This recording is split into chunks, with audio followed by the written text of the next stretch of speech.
Hi guys, and welcome to another Watch Geek video. Today I'm gonna show you how I believe you should operate the reverso flipping mechanism. Please don't find this video patronizing, but I've seen a couple of videos on YouTube that show it the way I believe is wrong, and that is the reason why I decided to make this video. One of those is the Watchfinders, which is the best watch channel in the world in my opinion, but I believe they're doing it wrong. So to operate any reverso, what you have to do is release the watch from the carriage by pushing away from the side opposite of the crown. So if the crown is here, you push it on this side, like so.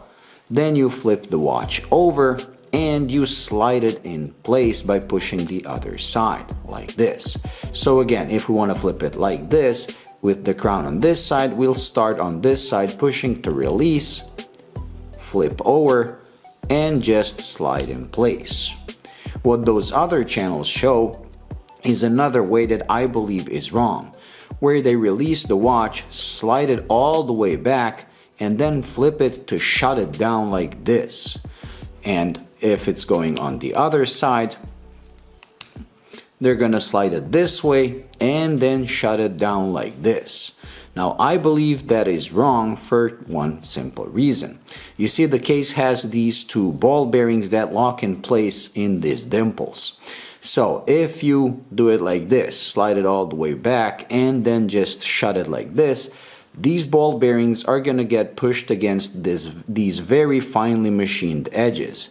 And as you can see, they're pretty pointy. So eventually, I believe you're gonna see some damage on the carriage or on this very fine edge. However, if you do it the way I do it, so flip it like this and then slide it on the side, this edge here is much duller. It's pretty much 90 degrees. It's not 90 degrees, but almost 90 degrees. So it's much harder to actually damage it. And even if you somehow manage to damage it, it's not going to be as noticeable because this edge is on the front. So when you wear it, you're going to see it.